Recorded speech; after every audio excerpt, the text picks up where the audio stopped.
Type பண்ணவங்களுக்கு கொஞ்சம் படிப்பா. இந்த கீழ வந்து கொஸ்டின்ஸ் போட்டிருக்காங்க. அவங்க படிங்கப்பா. அவங்க நெறைய பேர் டைப் குட் பண்ணியிருக்காங்க. Morning sir. ஆ. சார் ஆக்சுவலா இவங்க வந்து 2 கொஸ்டின் கேட்டிருக்காங்க. ஒருத்தவங்க ஒண்ணு கை குழந்தை இருக்கான். ஸோ ஆ. ஐடியல் ரீச் பண்ண இன்னும் 2 கிலோ தான் இருக்கு. ஸோ செல்லுலாஸ் எடுத்துக்கலாமா? எடுத்தா மில்க் வந்து செக்ரீட் ஆகுறது கம்மியாகுமா? ஒரு கொஸ்டின் கேட்டிருக்காங்க. இன்னொன்னு வந்து 2 ஐலயுமே 1.5 பவர் அதிகமா இருக்கு. ஆக்குலர் டிஃபென்ஸ் எடுத்தா டெஃபிஷியன்சி கவர் ஆகுமா? இந்த 2 கொஸ்டின் கேட்டிருக்காங்க ஒருத்தங்க. கண்ணுக்கு எக்ஸர்சைஸ் பண்ணாம நீங்க ஆக்குலர் டிஃபென்ஸ் எடுத்தீங்கன்னா யூஸ்லெஸ். நீங்க கண்ணுக்கு எக்ஸர்சைஸ் பண்ணிட்டு நீங்க ஆக்குலர் டிஃபென்ஸ் எடுத்தீங்கன்னா நல்ல எக்ஸலன்ட்டான ரிசல்ட்ஸ் உங்க கண்ணுக்கு தெரிய ஆரம்பிக்கும் ஃபர்ஸ்ட். 2வது நீங்க வெயிட் லாஸ் பண்ண சொல்ல செல்லுலாஸ் தாராளமா எடுத்துக்கலாம். குழந்தைக்கு அந்த இது பாதிப்பு இல்ல. ஜம்முன்னு சாப்பிடலாம். சார் அடுத்த கொஸ்டின் சார். ஆ. ஒரு லேடி ஏஜ் வந்து 50 ஆகுது, 105 கிலோ இருப்பாங்க. இப்போ வந்து 74 இருக்காங்க, 31 கேஜி வெயிட் லாஸ் பண்ணிருக்காங்க. பட் எப்பவும் அவங்களுக்கு நீ பெயின் அதிகமாவே இருக்குன்னு சொல்றாங்க. ஜாயிண்ட் சப்போர்ட் கால்சியம் எடுக்கிறாங்க, எடுக்கிற அளவு எடுக்கிறாங்க, இன்னும் பெட்டர் ஆகலன்னு சொல்றாங்கன்னு சொல்றாங்க. அது வந்து ஜாயிண்ட் சப்போர்ட் எப்பவுமே calcium, joint support, life line 3மே எடுக்கணும். அதான் அதோட காம்பினேஷன். ஏன்னா சில பேருக்கு வந்து பாத்தீங்கன்னா போன் வீக்கா இருக்கலாம். போன் வந்து ஸ்ட்ரென்த்தனுக்கு வந்து கால்சியம். சில பேருக்கு வந்து பாத்தீங்கன்னா ஜவ் சொல்லுவாங்க. அந்த ஜவ் வந்து பாத்தீங்கன்னா லூப்ரிகேஷன் இல்லாம இருக்கலாம். அந்த லூப்ரிகேஷனுக்கு வந்து ஜாயிண்ட் சப்போர்ட் சொல்லுவாங்க. ஒமேகா 3ன்றது என்னன்னா ஃபினிஷிங். அந்த எல்லா இடத்துக்குமே வந்து பாத்தீங்கன்னா என்னென்னலாம் டிஃபிஷியன்சி இருக்கோ அந்த ஒமேகா 3 தான் வந்து பாத்தீங்கன்னா ஹெல்ப் பண்ணும். இந்த 3 காம்பினேஷனா எடுக்க சொல்ல ரிசல்ட்ஸ் கிடைக்கும். அவங்க ஃபர்ஸ்ட் இந்த மாதிரி வலிக்க ஆரம்பிக்குதுனாலுமே ஃபர்ஸ்ட் தெரிஞ்சுக்க வேண்டியது என்னன்னா உக்காஞ்சி எழுந்துக்கிற பழக்கத்துக்குள்ள கொஞ்சம் கொஞ்சமா போகணும். முடியவே முடியாத சுச்சுவேஷனுக்கு வரும். ஆனா கீழே உக்காஞ்சி ஃபர்ஸ்ட் கால் நீட்டணும், காலை மடக்கணும், அது மாதிரி பண்ண ஆரம்பிக்கணும். நியூட்ரிஷன் எடுக்க சொல்ல என்ன ஆகுனா அந்த இடத்துல டிஃபிஷியன்சி கவர் ஆக ஆரம்பிக்கும். டக்குன்னு வந்து சரியாக இருக்கும். ஆனா எக்ஸஸ் வெயிட்டை நீங்க குறைச்சாதான் பர்மனண்டா சரியாகும். அது வரைக்கும் ஏன்னா எக்ஸஸ் வெயிட் தாங்கிக்கிது பர்மனண்டா சரியாகும். இது வந்து இப்போதைக்கு ஸ்ட்ரென்தன் பண்ணும். அவ்வளவுதான். கேஸ்ட்ரிக் அசிடிட்டி ப்ராப்ளம் இருக்கு, 2 வருஷமா இருக்கான் சார். அதுக்கு என்ன பண்ணணும்னு கேட்கறாங்க. எப்பவுமே உங்களுக்கு ஒரு கேஸ்ட்ரிக் அசிடிட்டி ப்ராப்ளம் இருக்கு அப்படின்னா உங்களோட ஹேபிட்டை வந்து நீங்க சேஞ்ச் பண்ணணும். உங்களுக்கு ஃபர்ஸ்ட் நீங்க என்னெல்லாம் மளிகை கடையில் என்னெல்லாம் பொருள் வாங்கி சமைக்கிறீங்களோ அதை அப்படியே வேற கடைக்கு மாத்தணும். ஏன்னா டூ மச் கெமிக்கல் இருக்கிற ஃபுட்டு, டூ மச்சா இருக்கிற எல்லாத்தையுமே நீங்க எடுத்துக்கிட்டே இருந்தீங்கன்னா அது பிரச்சனை வரும். உங்க ஈட்டிங் ஹேபிட்டை டோட்டலா சேஞ்ச் பண்ணணும். காலையில நீங்க ஷேக் எடுக்கிறீங்க, இங்க வந்து ஷேக் எடுக்கிறீங்கன்னா மத்தியானம் சாப்பாடு பசிக்குதுன்னு தெரிஞ்சது அப்படின்னா 2 பசி, வாட்டர் பசியா உணவு பசியான்னு சொல்லி தருவேன். இந்த அசிடிட்டி கேஸ்ட்ரிக் இருக்கிறவங்களுக்கு அது எதுவுமே பார்க்க வேணாம். பசிக்குதுன்னா உடனே நீங்க சாப்பிடணும். இல்லைன்னா கேஸ் ஃபார்ம் ஆயிடும், வயிறு ப்ளோட்டிங் ஆயிடும். நீங்க சாப்பிட்டு முடிச்சிட்டீங்க அப்படின்னா ஏதாவது ஒண்ணு வந்து பாத்தீங்கன்னா நீங்க எடுத்துடணும். எடுத்துட்டு சாப்பிட்டுட்டு அதுக்கப்புறம் கேப் விட்டுட்டு ஒரு ஒரு 2 to 3 ஹவர்ஸ் கழிச்சு வந்து பாத்தீங்கன்னா உங்களுக்கு வந்து அன்கம்ஃபர்டபுள் வந்து கம்ஃபர்டபுள் ஆயிடும். அதுக்கப்புறம் உங்களுக்கு ஏதாவது கேஸ்ட்ரிக் ப்ராப்ளம் இருக்கு அப்படின்னா ஒரு டம்ளர்ல வந்து வாட்டர் வச்சு ஒரு 50 ml இருந்து 100 ml டம்ளர்ல வச்சு 2 ஸ்பூன் புரோட்டீன் போட்டு மிக்ஸ் பண்ணி குடிக்க ஆரம்பிச்சீங்கன்னா உள்ள இருக்கிற அந்த கேஸ் லேயர் வந்து பாத்தீங்கன்னா சரியாக ஆரம்பிக்கும். அது வந்து பாத்தீங்கன்னா யூரின்லயும் டாய்லெட்லயும் வந்து பாத்தீங்கன்னா அது ரிலீஸ் ஆக ஆரம்பிக்கும். சில பேருக்கு ஏப்பமும் வர ஆரம்பிக்கும். அது வந்து நார்மல், ஒன்றும் பயப்பட வேண்டியதில்லை. புரோட்டீனோட லெவலை வந்து கொஞ்சம் இன்க்ரீஸ் பண்ணிக்கோங்க கேஸ்ட்ரிக் நிறைய இருந்ததுன்னா. மேக்ஸிமம் அண்டர் வெயிட் எவ்வளவு போகலாம்? இவங்க வந்து 152 இருக்காங்களா சார்? இன்னும் எவ்வளவு கம்மி பண்ணலாம்? ஏன்னா ஐடியல் வெயிட் ரீச் பண்ணியும் அவங்களுக்கு பெல்லி ஃபேட் வந்து இன்னும் குறையாத மாதிரியே இருக்கு அப்படின்றாங்க சார். அப்படிலாம் இல்லை. ஒரு 5 கிலோ வெயிட்டை வந்து அண்டர் வெயிட்டுக்குள்ள போயிட்டு மசில்ஸா வந்து பாத்தீங்கன்னா வெயிட்டை கெயின் பண்ணிக்கணும். நல்ல மசில்ஸ் உடம்புல நிறைய இருக்கணும். ஃபேட்டை வந்து வேகமா குறைச்சி ஒரு 5 கிலோ அண்டர் வெயிட்டுக்கு போயிட்டு மசில்ஸை வந்து ஒரு 5ல இருந்து 7 கிலோ வரைக்கும் நீங்க வந்து மெயின்டைன் பண்ணிக்கலாம். 160 சென்டிமீட்டர் இருக்கீங்கன்னா மசில்ஸா வந்து பாத்தீங்கன்னா நீங்க வந்து ஒரு 62 கிலோல இருந்து 63 கிலோ வரைக்கும் கூட வச்சுக்கலாம். ஃபேட்டா வந்து பாத்தீங்கன்னா 5 கிலோ ஃபேட் இருக்குன்னா ஒரு 5 கிலோ குறைச்சு வச்சுக்கிறது தான் நல்லது. மசில்ஸ் வந்து ஏத்தலாம், ஃபேட்டை ஏத்தக்கூடாது. ஷேக் டார்கெட்டட் நியூட்ரிஷன் எடுத்தாலும் கால் விரல் நரம்பு புடிச்சு இழுக்குது, என்ன பண்றதுன்னு கேட்கலாம். கால் விரல் நரம்பு வந்து புடிச்சு இழுக்குதான் சார். கால் நரம்பு பிடிச்சி இருக்குதாமா? Yes sir. ஆனா ஷேக் டார்கெட்டட் நியூட்ரிஷன் எல்லாம் எடுக்கலாங்களாம். இல்ல வாட்டர் டெஃபிஷியன்சினாலதான் அப்படியா உங்களுக்கு வந்து அங்கங்க பிடிக்கிறது, இழுக்கிறது, அதுக்கப்புறம் கால் கையெல்லாம் வந்து பாத்தீங்கன்னா ஒரு மாதிரி அன்கம்ஃபர்டபுளா ஃபீல் பண்றது அப்படின்னா என்ன அர்த்தம்னா உங்க உடம்புல ஒரு 60ல இருந்து 70% வாட்டரால நிரம்பினது தான். நீங்க என்ன பண்ண அந்த மாதிரி இழுக்க சொல்ல கம்முன்னு உட்காருங்க. அதுக்கப்புறம் கொஞ்சமா தண்ணி குடிக்க ஆரம்பிங்க. வாய் ரொம்ப அளவுக்கு தண்ணி குடிக்க அது ஆட்டோமேட்டிக்கா சரியாயிடும். இதுக்கு மெடிசன்லாம் எதுவும் போகக்கூடாது, பயப்படாதீங்க. உங்களுக்கு சாப்பாட்டுல வந்து பாத்தீங்கன்னா என்ன சொன்னா பீன்ஸ் இருக்கு தெரியுமா? அந்த பீன்ஸ் வந்து பாத்தீங்கன்னா சமைச்சு சாப்பிடுங்க. நர்வஸிங் சிஸ்டத்துக்கு வந்து பாத்தீங்கன்னா எக்ஸலண்டான ஃபுட் எது அப்படின்னா பீன்ஸ். சார் இவங்க 20 நாள் கம்ப்ளீட் ஆகி 20 நாள் முடிஞ்சிருச்சான் சார். ஃபர்ஸ்ட் 10 நாள்ல 4 கிலோ கம்மி ஆயிருச்சான். நெக்ஸ்ட் 10 நாள்ல இன்ச்சஸ் வந்து ரெடியூஸ் ஆயிருக்கு. இப்போ வந்து எவ்வளவு வெயிட் லாஸ் நெக்ஸ்ட் 10 டேஸ்ல எவ்வளவு வெயிட் குறையும்? ஃபுட்ல ஏதாவது ப்ராசஸ் வந்து நீங்களும் நானும் சொல்ல முடியாது. உங்களோட லைஃப் ஸ்டைல் எப்படின்னு எனக்கு தெரியாது. நான் உங்களுக்கு அதை கரெக்டாலாம் சொல்ல முடியாது. 10 கிலோ கிலோ வெயிட் குறைக்கணும் அப்படின்னா 10 வாரம் 2 வேளை ஷேக்கு, ஒரு வேளை நார்மல் ஃபுட்டு சாப்பிட்டீங்கன்னா போதும். ஆட்டோமேட்டிக்கா 10 கிலோ வெயிட் குறைச்சிடும். அதுக்கப்புறம் மெயின்டெனன்ஸ் 10 கிலோ நீங்க மெயின்டெனன்ஸ் பண்ணணும் அப்படின்னா காலையில ஷேக்கு, மத்தியானம் நார்மல் ஃபுட்டு, நைட்ல வந்து டிஃபன் போயிடணும். வெயிட் லாஸும் கம்ப்ளீட் பண்ணணும், வெயிட் மெயின்டெனன்ஸும் கம்ப்ளீட் பண்ணி எடுத்தீங்கன்னா நீங்களா நினைச்சாலும் வெயிட்டை ஏற்றவும் முடியாது, இறக்க முடியாது, ஸ்டக் ஆயிடும். நீங்க எதுவும் மாத்தி பண்ண ட்ரை பண்ணாதீங்க. நீங்க கரெக்டா ஃபாலோ பண்ணிக்கினே இருங்க. நீங்க அதுகிட்ட போய் நின்று செக்கிங் பண்றது, கேள்வி கேட்கறது பண்ணாதீங்க. நீங்க அழகா ப்ரோக்ராம் ஃபாலோ பண்ணுங்க, அது ஆட்டோமேட்டிக் ரிசல்ட்ஸ் வர ஆரம்பிக்கும். சரி, உங்களுக்கு visceral fat 10, subcutaneous fat 28 sir. எதுல கவனம் செலுத்தணும்னு கேக்குறாங்க sir. Visceral fat sir visceral fat 10 இருக்கா சார். சப்குட்டேனஸ் ஃபேட் 28 இருக்கான். எதுல கவனம் செலுத்தணும்னு கேக்குறாங்க. விசரல் ஃபேட்ல தான் கவனம் செலுத்தணும். விசரல் ஃபேட்ன்றது நீங்க ஃபர்ஸ்ட் அண்டர்ஸ்டாண்ட் பண்ணிக்கோங்க. உங்க வீட்ல நீங்க குளிக்கிறீங்க தெரியுமா? குளிக்க சொல்ல நீங்க வந்து சோப் போட சொல்ல என்ன ஆகும்னா செவுத்துல எல்லாம் அடிச்சிடும். அதுக்கு பேரு ஃபேட். நீங்க குளிச்சதெல்லாம் ஒரு வழியில வந்து ஜலட வழியா தண்ணி எல்லாம் போதுங்க பாத்தீங்களா, அதான் விசரல் ஃபேட். அந்த இடத்த சரி பண்ணீங்கன்னா அது என்ன ஆகும்னா அந்த இடத்துல எதுவுமே நிக்க விடாம போகும். நீங்க அதுக்கப்புறம் வாஷ் பண்ணி தண்ணியை ஊத்தி விட்டீங்கன்னா எல்லாம் அந்த வழியா போயிடும். உங்களுக்கு ஜலடை வந்து விசரல் ஃபேட். உங்க தொப்புள் சுற்றளவு தான் உங்களோட ஆயிலையும் ஆரோக்கியத்தையும் நிர்ணயம் பண்றது. உங்களோட லிவரை டேமேஜ் பண்ணி ஃபேட்டி லிவர் ஆக்குறது யார் அப்படின்னா விசரல் ஃபேட். அவர்கிட்ட போய் விளையாட்டு காட்டினீங்க அப்படின்னா எல்லாத்தையும் நார்மல் கொண்டு வரும். சரி, உங்க 6 மந்த்ஸா ஹெர்பலைஃப் ஃபாலோ பண்ணிட்டு இருக்காங்களா சார்? உங்களுக்கு ஃபிஸ்டுலா இருக்கு, எப்படி கியூர் பண்றது சார்? முன்னாடி எப்பவும் பெயினா இருக்கும், இப்ப இந்த ஃபுட்டை எடுத்த பிறகு கொஞ்சம் பரவாயில்ல. ஹாஸ்பிட்டல் ஆனா ஆபரேஷன் பண்ண சொல்றாங்க, நான் போகல. இப்ப ஹோம் ரெமெடியே பண்ணிக்கலாமா? எக்ஸசைஸும் ஹோம் ரெமெடியும் பண்ணிக்கலாமான்னு கேக்குறாங்க. அப்படி இல்ல உங்களுக்கு இது வந்து நியூட்ரிஷன் ப்ரோக்ராமா, இதுல உங்களுக்கு ரிசல்ட்ஸ் வேணும் அப்படின்னா இது இன்பேலன்ஸ் எவ்வளவு இருக்கோ அவ்வளோ டைம் எடுத்து பேலன்ஸ் பண்ணும்.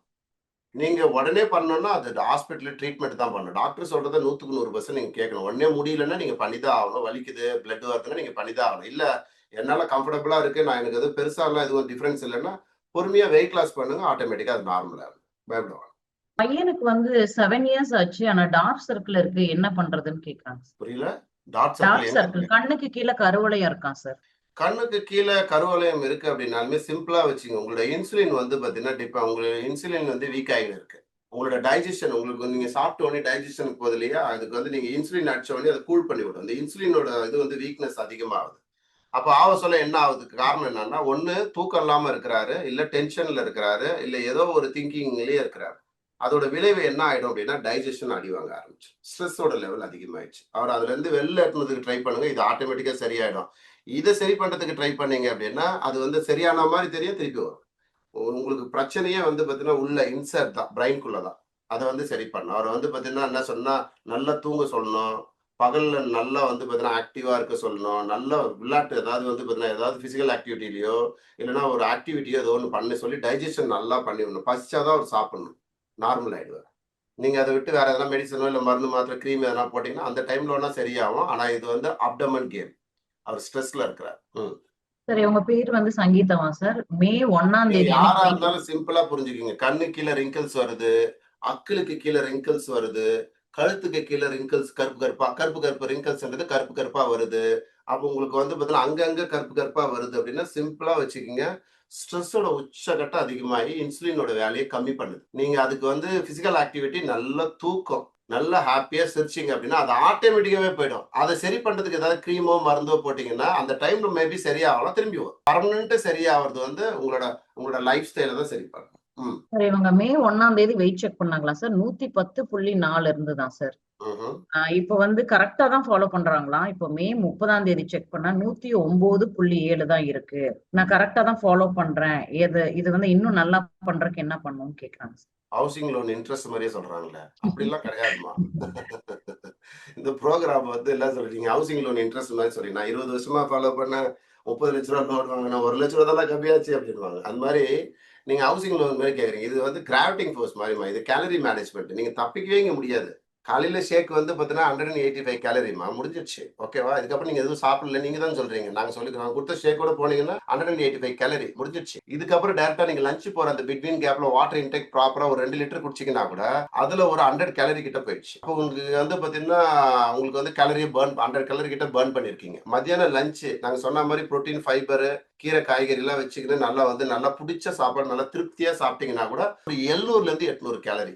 அதுக்கப்புறம் நீங்க வாட்டர் இன்டேக் எடுக்க ஆரம்பிக்கிறீங்க, கொஞ்சம் கொஞ்சமா எடுக்கிறீங்க. ஒரு 7-8 மணிக்கு நீங்க ஷேக் அடிக்கணும், திருப்பி 185 கேலரி. அதுக்கப்புறம் வாட்டர் இன்டேக் எடுக்கிறீங்க. இந்த பிட்வீன் கேப்ல நீங்க என்ன எடுக்கிறீங்க? அதான் கொஸ்டின் மார்க். ஒரு என்ன சொல்றேன்னா, ஒருத்தவங்க வந்து பழம் சாப்பிட சொன்னதுக்கு பலாப்பழத்தையும் உரிச்சு வச்சு சாப்பிட்டவங்களா இருக்கிறாங்க. நீங்க பழம் தானே சாப்பிட சொன்னீங்க. என்ன சொல்ற, ஒரு ஆப்பிள் எடுத்தா ஒரு பாதி கட் பண்ணி கொஞ்சம் எடுத்து சாப்பிடலாம். ஒரு பலாப்பழத்தையும் உரிச்சு வச்சு சாப்பிடுற ஆளுங்களை இப்ப இவங்கள மாதிரி ஆளுங்களை க்ளோஸா மானிட்டர் பண்ணணும். க்ளோஸா மானிட்டர் பண்ணணும். அவங்க தண்ணிக்கு வாய் உள்ள ஏதாவது வைக்கணும்னா என்ன கேட்காம வாயில வைக்க கூடாது. போட்டோ போடணும்னு சொல்லணும். எப்படி வெயிட் குறையுதுன்னு பாருங்க. இவங்கள மாதிரி ஆள்லாம் எப்படின்னா எல்லாத்தையும் கேட்பாங்க.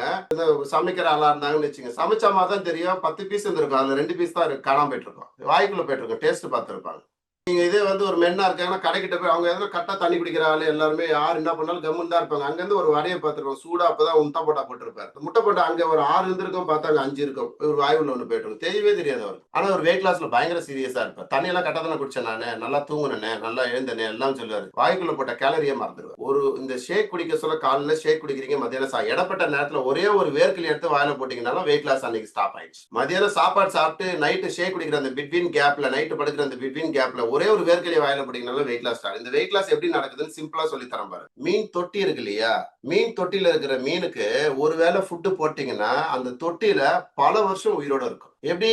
அதுக்கு தொட்டியில இருக்கிற அந்த அழுக்கெல்லாம் சாப்பிட்டுட்டு தொட்டியை கிளீனா வச்சுக்கும், அதுவும் நிம்மதியா அதோட வாழ்க்கையை ரன் பண்ணும். நீங்க உங்க வீட்டுல உங்க அம்மா அப்பா போடுற 3 வேளை சோறு மாதிரி அதுக்கு 3 வேளையும் ஃபுட்டு போட்டீங்கன்னா அது இந்த தண்டிக்கு வந்துடும், கடலுக்கு வர்ற மாதிரி. அப்புறம் அந்த தொட்டியை உடச்சு விட்டுரும். நீங்க சாப்பிடுற மாதிரி எல்லாம் அதுக்கு போடக்கூடாது. உங்க உடம்பு வந்து இப்ப உடம்புல இருக்கிற செல்லுக்கான சாப்பாடு தான் நாங்க கொடுத்துருக்கிறோம் ஷேக்கு. அதுக்கு செல்லுக்கான சாப்பாடு, உங்களுக்கான சாப்பாடு தான் மதியானம் கொடுத்துருக்கிறோம். உங்களுக்கான சாப்பாடை நிம்மதியா சாப்பிடுங்க, செல்லுக்கான சாப்பாடை நிம்மதியா சாப்பிட விடுங்க, தண்ணி ஒண்டி இடப்பட்ட நேரத்துல கொடுங்க.